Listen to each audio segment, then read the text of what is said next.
conflation of factors such as the budget cuts and the geopolitical tensions that it make perhaps reforms that have much necessary, but only being possible now. And I think there is a real sense among the member states that, in particular, the duplication and overlap between different entities of the UN should be addressed. And that has certainly increased over time. Look at IOM and UNHCR, for example. Their originally mandates were very separate. But over time, and partly donors are to blame for that, because donors, agencies take donor funding earmarked because of the money they need, irrespective of whether it's straight in their mandate or whether it expands their mandate and creates overlap with other entities and creating this fragmentation over time. And that has certainly happened between IOM and UNHCR.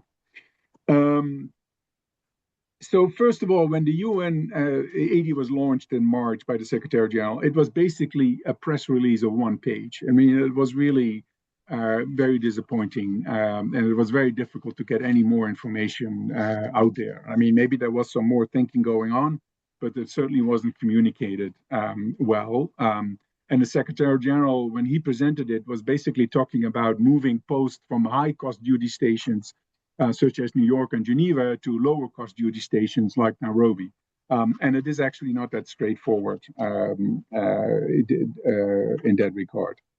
And the member states immediately put in their voice with a resolution adopted in July in the General Assembly, and basically stating, and Russia was behind that resolution, whatever you do, the member states have the ultimate say. And the member states need to be in the driver's seat and approve everything.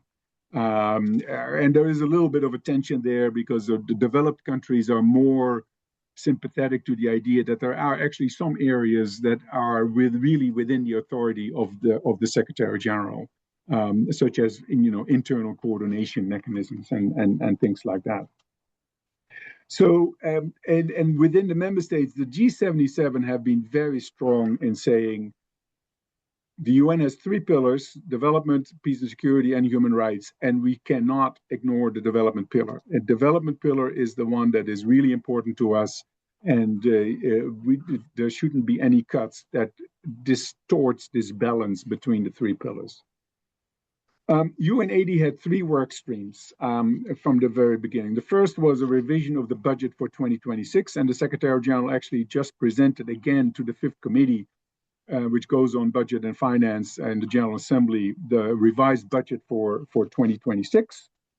The second is a review of mandates, and this has been very controversial, and I will say a little bit more about that. And the third are the structural reforms, and I'm sure you have heard about those. Those are even more controversial, I would say, because they include mergers between big UN entities and maybe also smaller entities like UNICRI is supposed to be merging with UNODC, and I'm sure you have heard about that in Vienna. The Secretary General for each of these work streams has produced major reports. Of course, the budget for the first work stream, but he also has introduced a report on the mandates and a report on the structural reforms.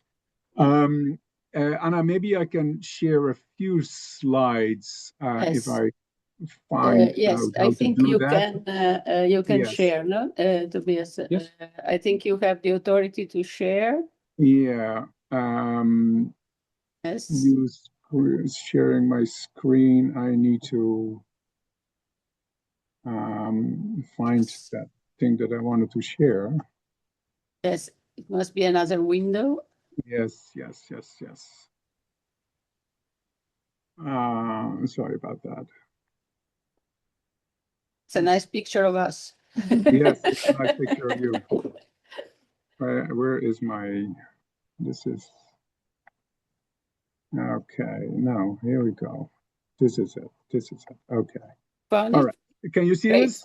Yes, perfectly. Thank you. All right. So this is a slide. I know this is not me. It's the Secretary General's office slides during when they presented various parts of UN80. So this is the big picture that they expect a decline of 25%, and it's even a little bit more if you compare it to the peak in 2023, when $69 billion went through the UN system. And this includes everything. So extra budgetary, regular budgets, peacekeeping, the development system, et cetera. So they expect a decline of 25%. And this is not only the US, as you know, but major donors across Europe have been cutting as much as the US. Let me make sure so this is for the second work stream. This is about mandate, and they use this life cycle approach of creation, which is basically the resolutions adopted by the member states. And there have been about 40,000 mandates created over the 80 years of the UN.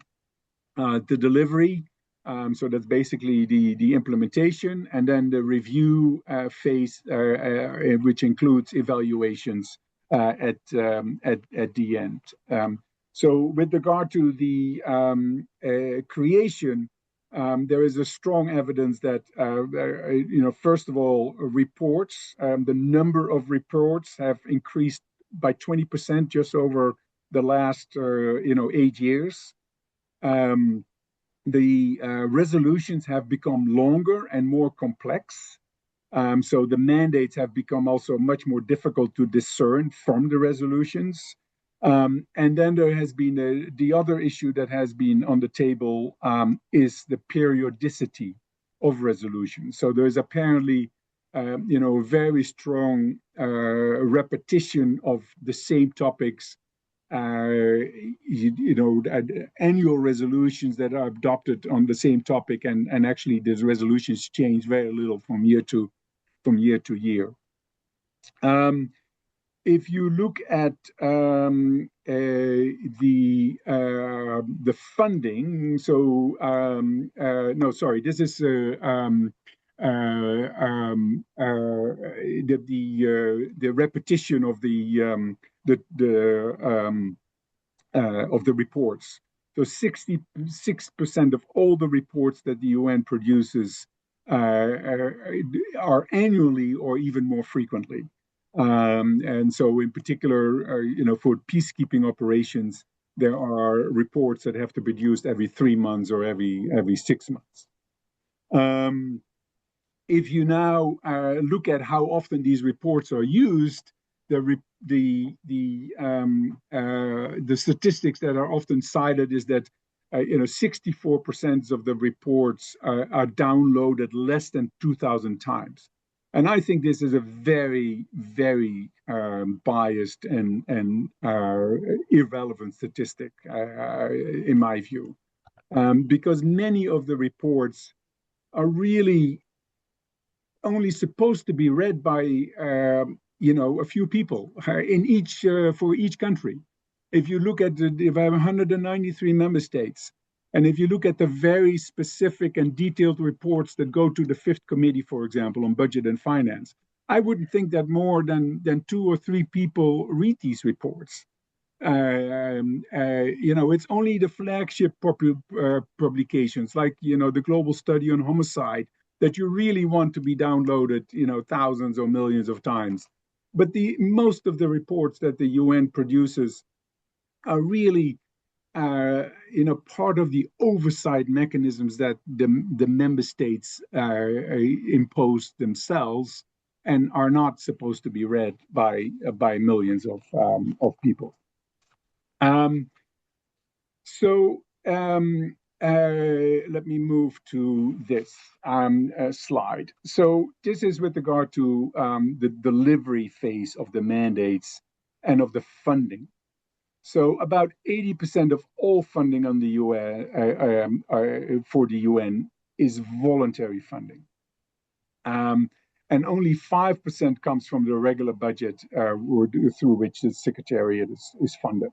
So this is it really is a minor proportion. Now, with this, there is another problem, and that is that a lot of the voluntary funding is based on very small grants.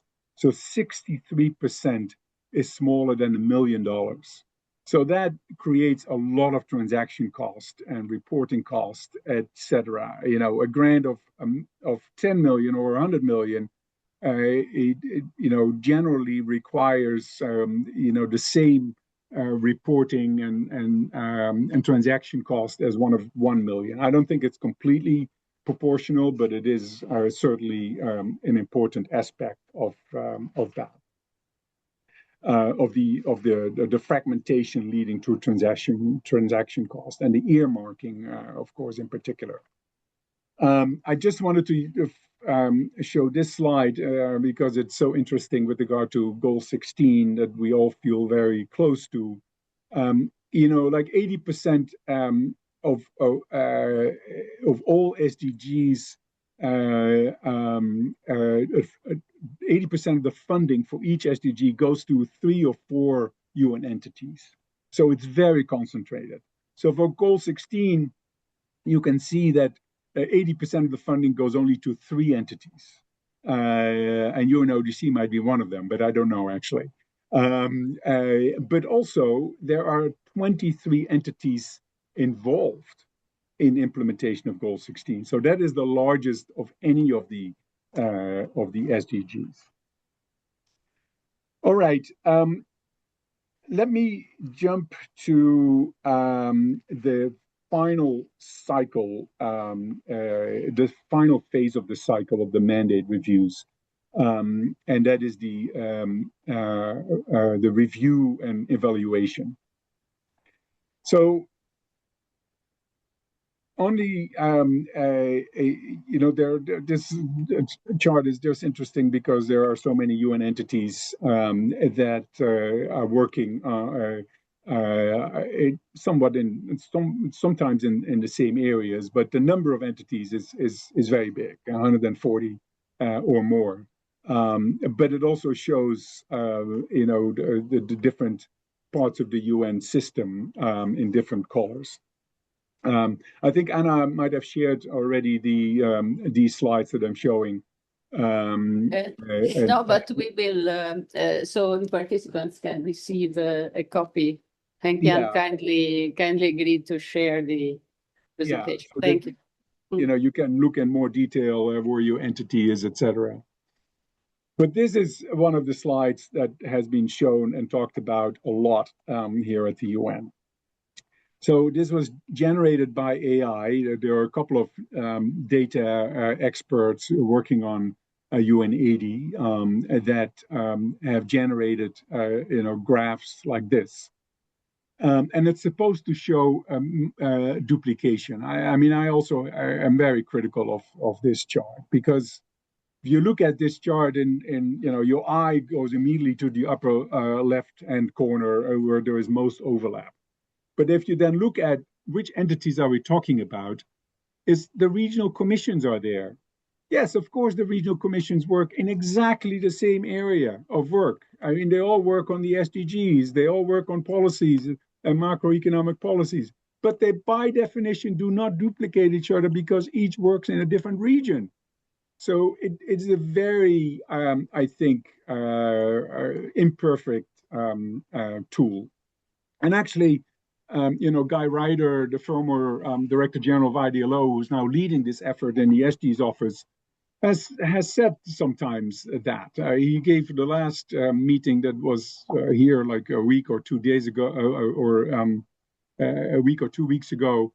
He gave the example of vaccines, for example. And, WHO Gavi and UNICEF are all working in the area of vaccines, but there's a very clear division of labor. WHO sets the standards, Gavi provides the funding, and UNICEF does the implementation and the procurement and works with national governments. So, a lot of that you can see, is hidden behind this particular slide. So this mandate reviews has been on the discussion of a General Assembly informal ad hoc working group led by the permanent representatives of Jamaica and New Zealand. They have a very difficult task. They discussed every cycle, so the creation, the implementation, and the review phase.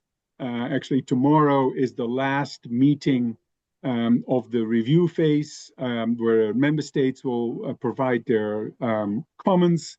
But it's very unclear what outcome this working group will produce.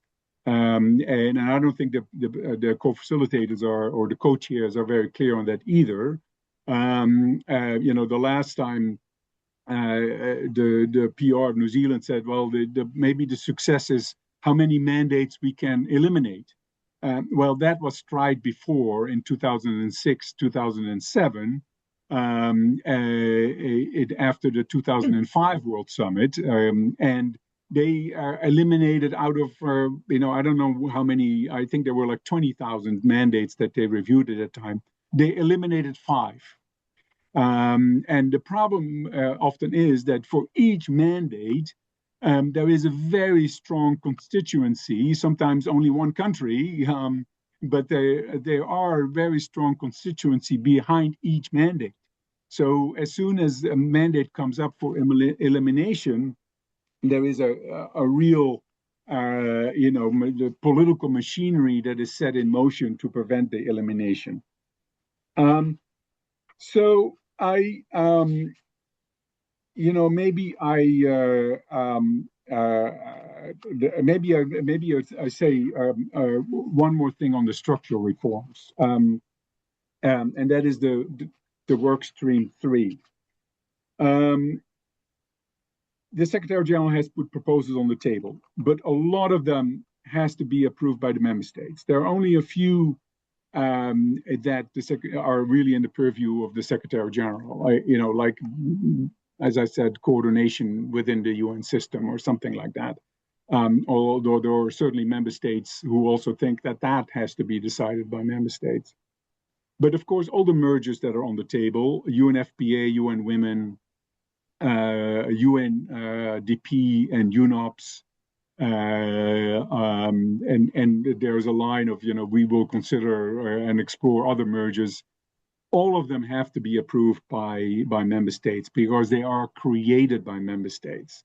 The sunsetting of UN80 already by the end of 2026, so that's a year from now, has all created a furor among some member states, and they have already said, well, we are absolutely against it, and you don't even have to bring this up again because we won't agree to it.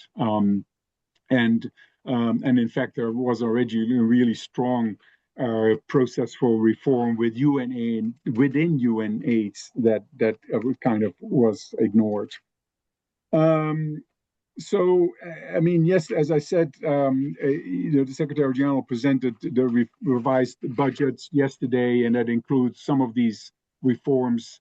But basically, the cuts are about 15% in money terms and about 19% in posts that the Secretary General has proposed across the board in terms of the regular budget, the special political missions, which are part of the regular budget, but also the peacekeeping operations. And that is partly, a regular drawdown that the member states had already decided upon, like MONUSCO in the DRC, UNAMI in Iraq, UNIFIL under pressure from the United States is downsizing, etc. So maybe I leave it here, and I'm happy to discuss. And sorry if I spoke too long. I'm going to stop sharing this where we can better see each other. There we go. Well, first of all, thank you. Thank you very much. It's something that I don't think it was too long. I think that we could have kept listening to you for a while, although it's a bit sobering. So I think that Mirella is online, and I would like to give her the floor, so to hear a few comments from her before we open the floor for discussion. Mirella. Thank you very much, Anna. Thank you for the invitation. Good afternoon to all. It was wonderful to listen to Henk-Jan and going through the history of the UN and looking at the UN80. So I don't want to take any time for the many questions that the audience may have. Maybe just 3 points to a bit like comment. First of all, very good to hear from that the UN are somehow irreplaceable, very much criticized nowadays, but I think the convening power is unique, and even if they have to be reformed or reorganized, or another organization would have to take this role, which is indispensable, not easy, but indispensable in the word. One thing, maybe a comment on the opening remark of Ian Tennant. We hear a lot about the shrinking space of civil society, but even the numbers that Ian mentioned shows that actually there's no real shrinking space, because there is somehow COVID with the online has increased the participation of many small grassroots NGOs, which would not have had the opportunity before. And sometimes the shrinking space in the UN is also physical. If you think about the date that you mentioned, Henk-Jan, 1989, very important, the end of the Cold War, a number of new countries that came in the UN, only the USSR, 15 new countries came to the UN, and this means a seat at some conference room which remained the same. So it's a bit of anecdotal, but sometimes the shrinking is also like there is simply no space for everybody in the room, and civil society NGOs may be the first victim. But now the last point is to look at the UN80. Of course, you said many things, and I will not have anything to add except to say that yes, while at the moment it's very much of a bureaucratical reordering of the UN, trying to cut costs, avoid duplication. But it presents also probably an opportunity to civil society to engage, to bring also, even if they are not officially requested at the moment, but bring their ideas and bring their comments on how to do it. The thing is, any reform comes with a cost, and this is where, I mean, it's also difficult to create the space necessarily for civil society to provide their input, but we will work on it. I'm representing a small unit in UNODC, the civil society unit, and we'll try to continue to help the voice of NGOs to come to the UN. And again, thank you for the invitation, and looking forward to the discussion which will follow. Thank you. Thank you very much, Mirella. Thank you. So yes, we had already a very good comment in the chat when you referred to the number of chairs. Actually, so the physical space, actually this shrinking space seen in practice. So I would like to open the floor. So we have several people in the room, several people online. If you want to take the floor online, please raise your hand or write in the chat. We will take a few questions, and then who would like to start?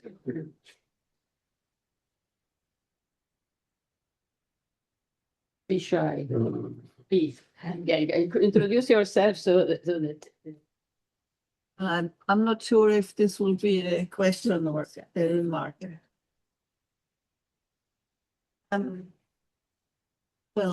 We from the NGOs were quite far away from all what he told us now and all the insights in the UN and the different entities, agencies, etc., etc.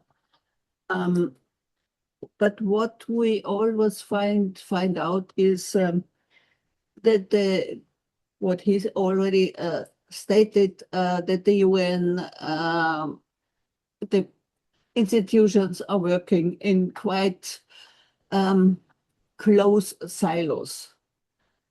So, for example, and from us, from our side, from the NGOs, we always try to bring the people from that side and that together, if they are on the same, way, on the same goal, going for the same goal, and on the same topics.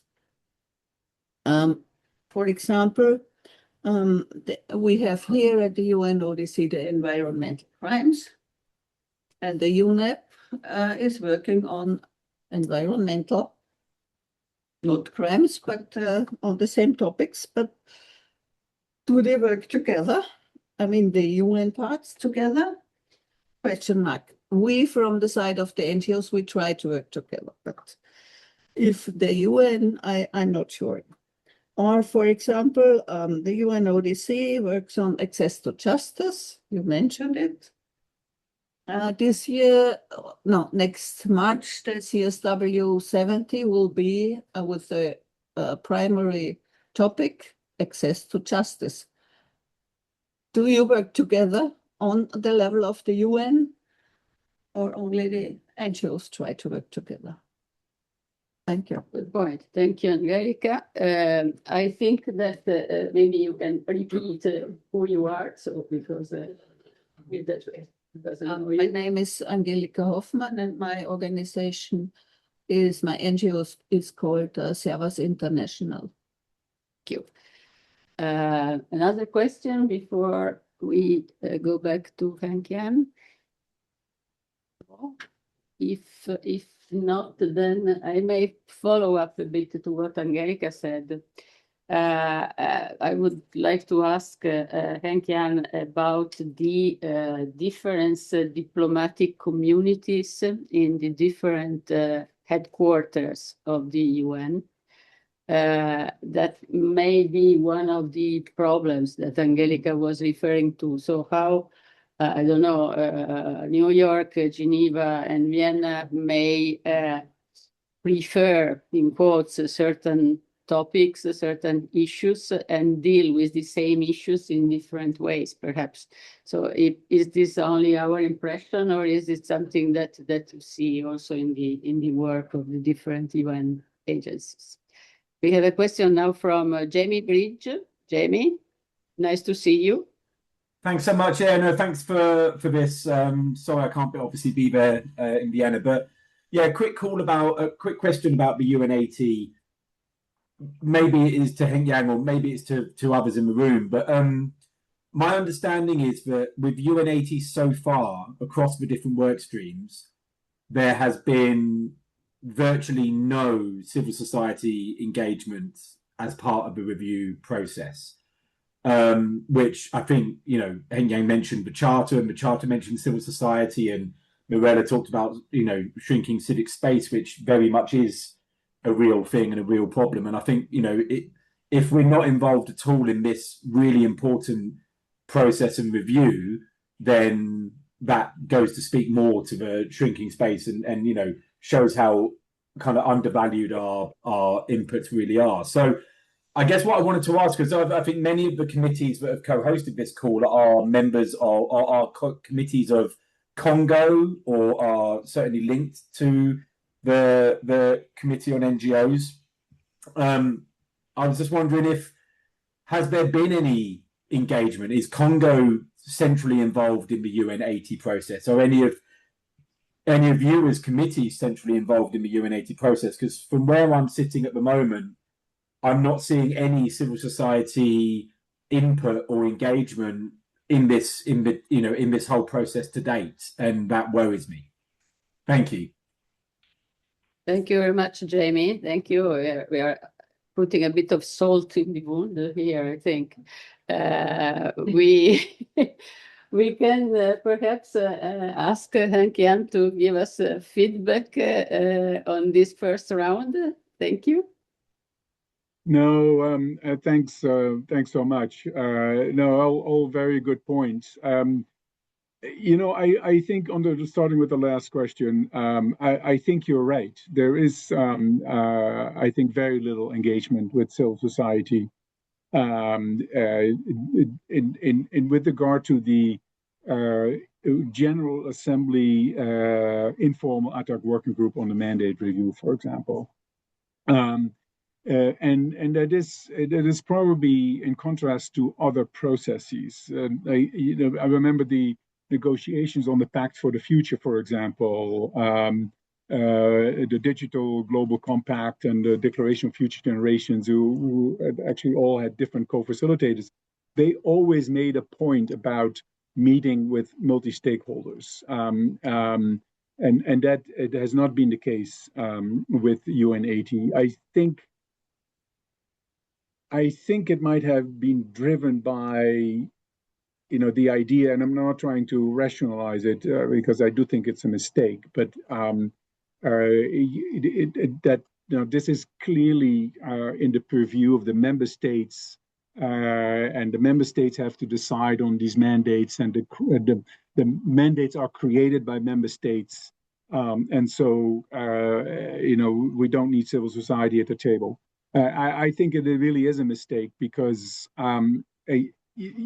we do need civil society. I mean, I don't have to tell you that, but I mean, for one point I wanted to make is that the support for the UN is critically dependent on civil society, and so giving them a space at the table, even if there are member states recognizing that the ultimate decisions are made by member states, they need to be able to have a seat at the table. Now, the briefings often do have people from civil society. And so usually, each phase of the cycle, there were one meeting with briefers, and they had a few civil society people there. But that's not the same as having civil society in the room and being able to press the button and make a statement.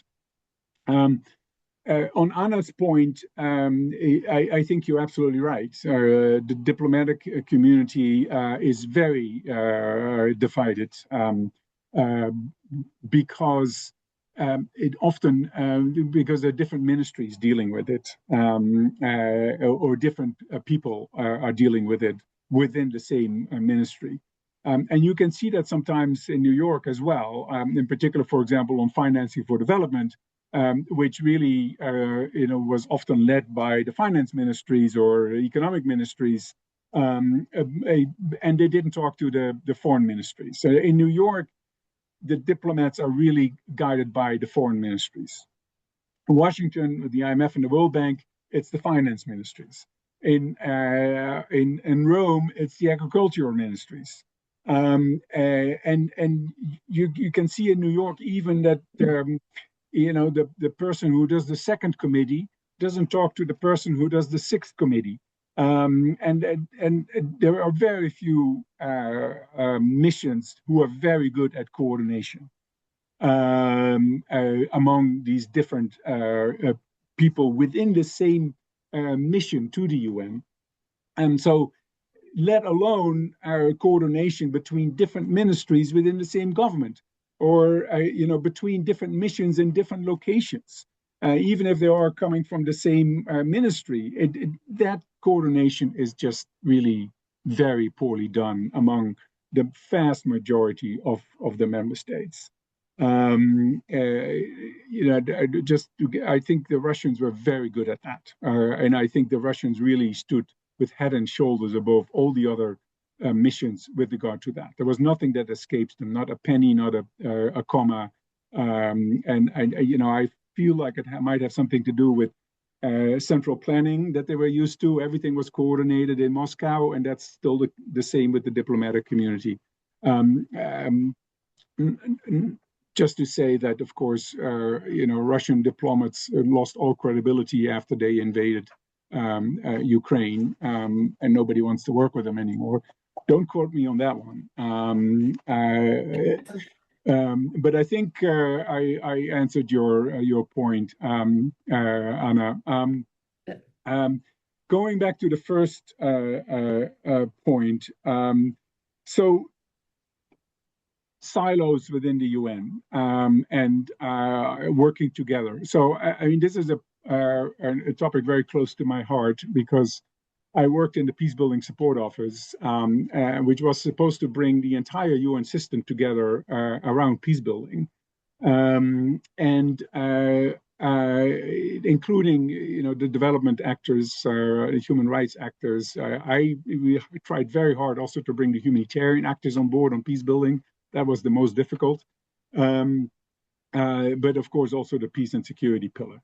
Now, every organization that is bigger than one person will create silos at one point. It is inherent in organizations. You cannot avoid silos. It's just how you deal with them. And one of my favorite stories is about Apple under God, I'm blanking now. What's his name? The founder. Bill Gates. Bill, no, that's Microsoft. Sorry. Steve Jobs. Yeah, Steve Jobs. Yeah, sorry. Yes. So Steve Jobs was very good at because usually it was the case with these companies that the engineers designed something, a nice thing, and then they gave it to the designers to make it look pretty. Steve Jobs was absolutely fantastic in making sure that the designers and the engineers worked together from day one. And, he was very keen on that. Even the inside of an iPhone looked pretty. And so it's just about, the leadership and the commitment of the people in charge, how good you are in working across silos. And I think the UN has gotten better at that. I totally think so. We are not, the UN is absolutely not perfect, can do much, much better. I still think that I always make this point about, First Avenue is in New York separates the UN Secretariat from UNDP and UNICEF. And on one point, one side of your First Avenue, UN staffers can only think in terms of talking points for a phone call of the Secretary General or, something like that. And the other side of First Avenue can only think in log frames and projects. And, there is some truth in that there is a different language between different parts of the UN within these cycles, within these silos, and that makes it difficult. But this Secretary General in particular, but going back to Kofi Annan, actually, they have really made this very strong effort in making sure that the UN works together. And the guidance is actually very good, and I had a hand in that as well. So now the UN Sustainable Development Cooperation Framework is the strategic document for the entire UN system. Also, when there is a peacekeeping operation. And that was never the case before. There was a integrated strategic framework that had to be done if you had a peacekeeping operation between the ERCs and the UN country team and the peacekeepers.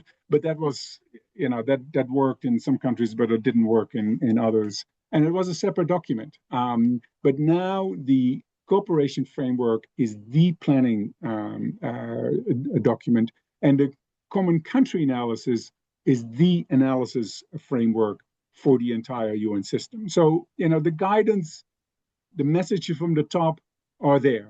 Are they all implemented like that? No, they're not. And should we do better? Absolutely. Well, this is already reassuring that there is something that is getting better. I see one question online. Other questions in the room? Because I wanted also to ask Ian if he wants to say something. If not in the room, then David Atwood. Hello, David. Hello, everyone. Thank you very much, We Anna. cannot hear you. You can't hear me. A bit low. A bit low. But maybe okay. How's that? Is that better? A bit.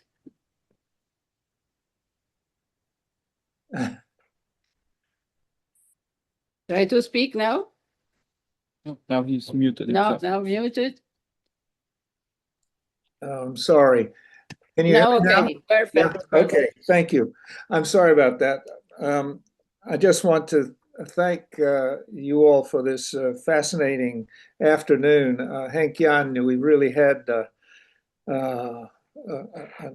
quite an incredible inside view of things, and I thank you for it.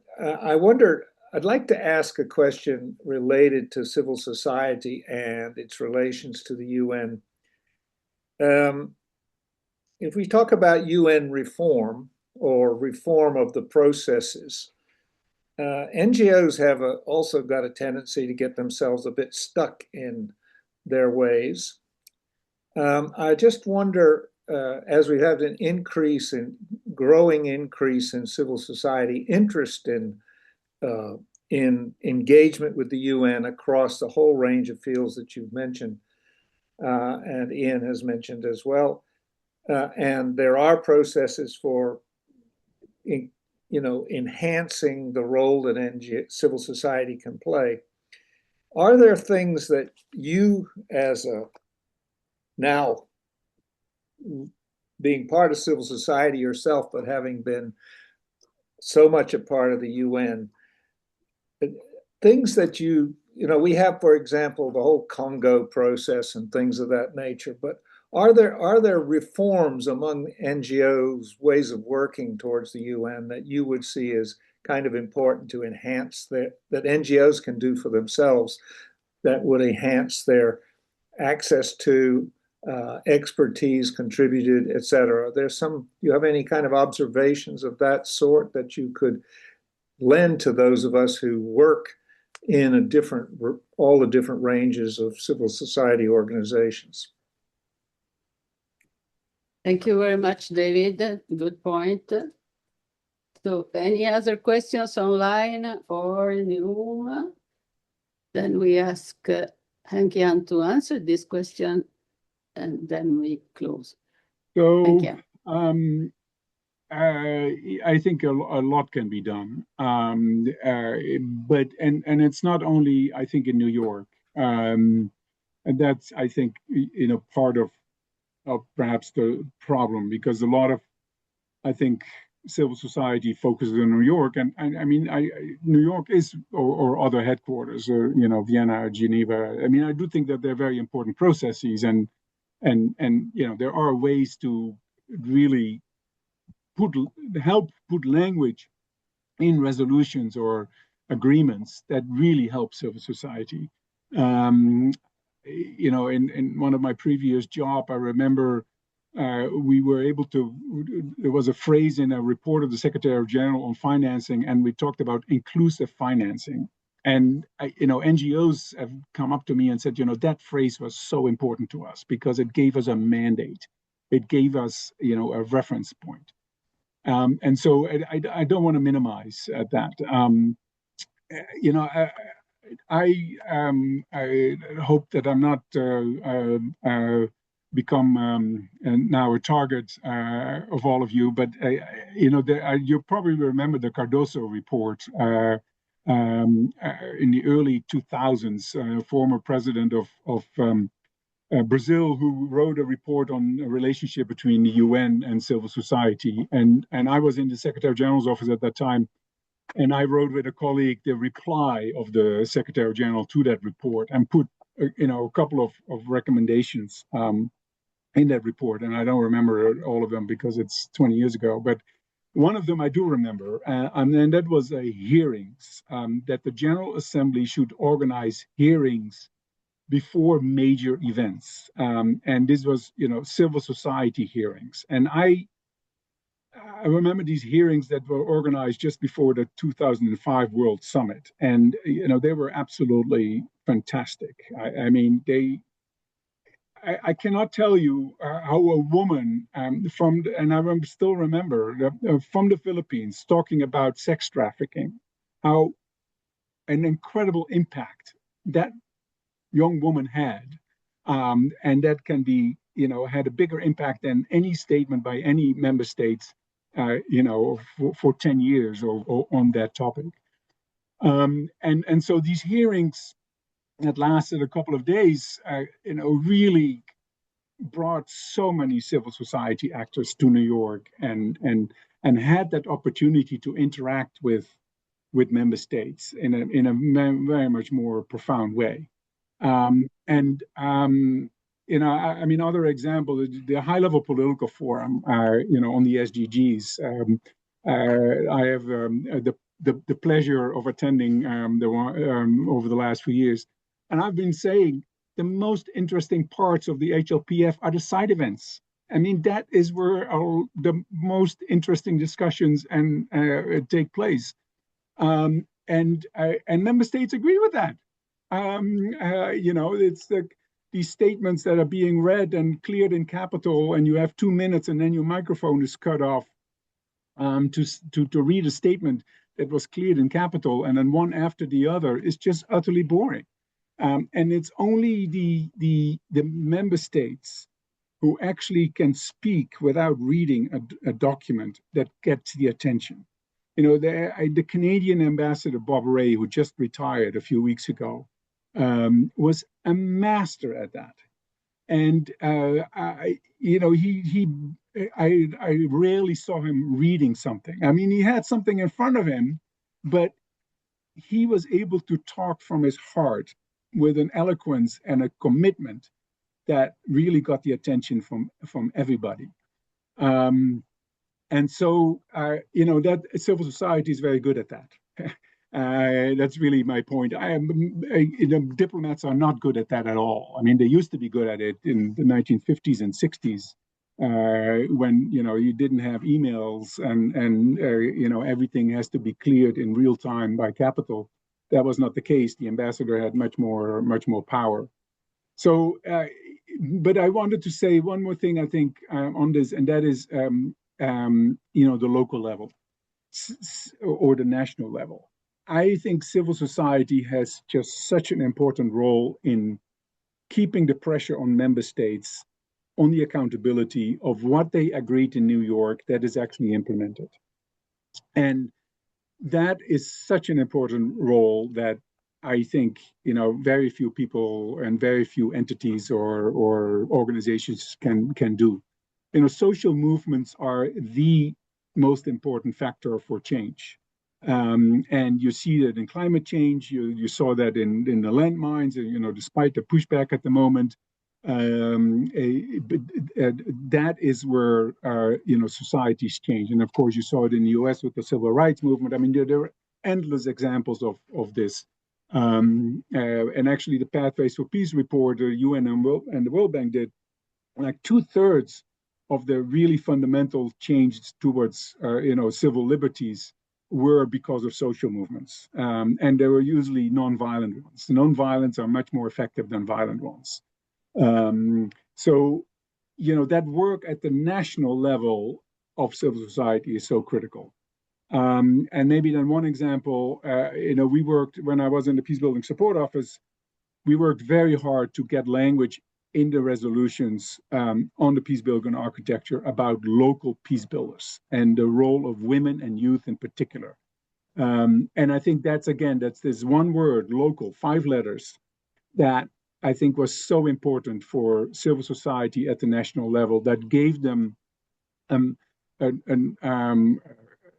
authority and credibility that was sanctioned by the UN. So I think that a lot of that work needs to happen at the local level and at the national level, and in New York, of course. But it's the spaces in New York, besides the physical space in a room, which is certainly true, is limited. But the spaces at the national level, even if it's shrinking, and there is some evidence of that, is endless. Thank you very much. This is very important. But if I may, some couple of takeaway points for me, but I think I can share with the colleagues here, is the importance to making this path two-way, so that we more frequently connect with the big picture. It was correct, the comment that was made earlier, that sometimes from civil society we don't have much of the perception and the vision of what is happening at the UN. Maybe we get closer to one process, to one commission, or to one part of the work, but the bigger picture, and especially what is going on in New York, for us in Vienna, may be a little bit more complicated to grasp. And to work well at the local level, we also need to know what is happening over there, so that we bring a little more. I think that we also heard that we should work. That I think that in my position as the chair of a committee here, I think that we have the privilege, but also the duty, to make sure that we still participate at this table, so that there are no opportunities to forget about involving civil society in this type of dialogue, in this type of consultation. So it shouldn't be our fault that we are missing in the discussion. So I would like to thank you for stimulating this type of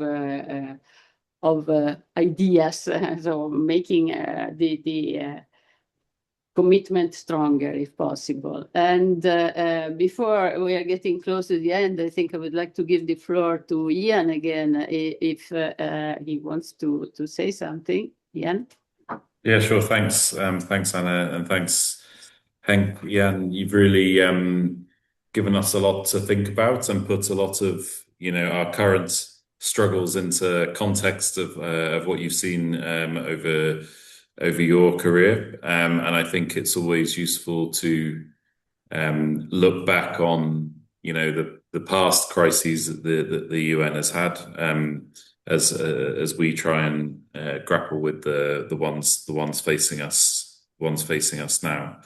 And I think just responding to some of the comments about the shrinking space for civil society, as Jamie said, and others have said, is very, it's very real, depressingly.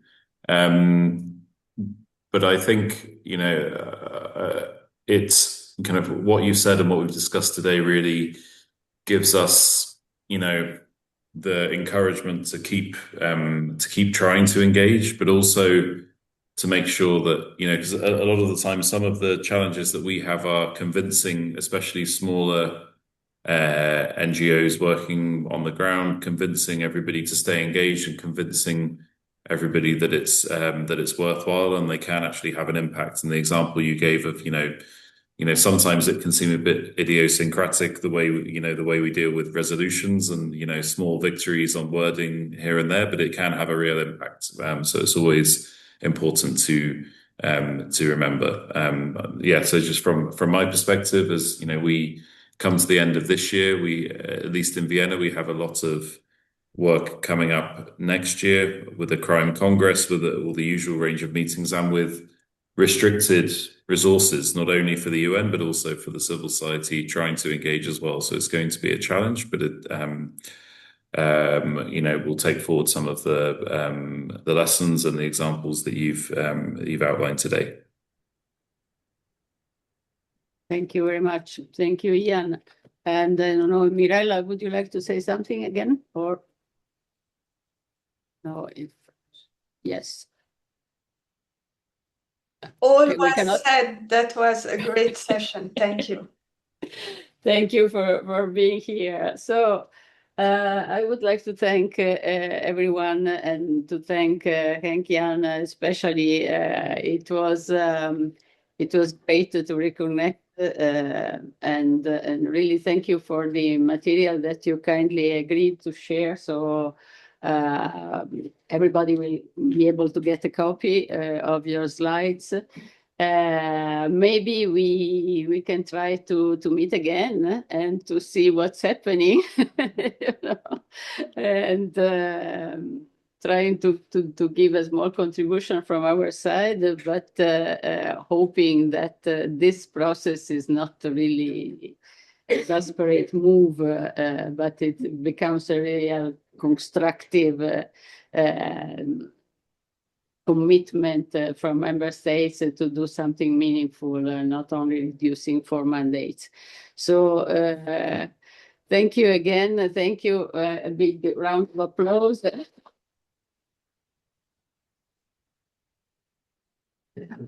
So thank you. And before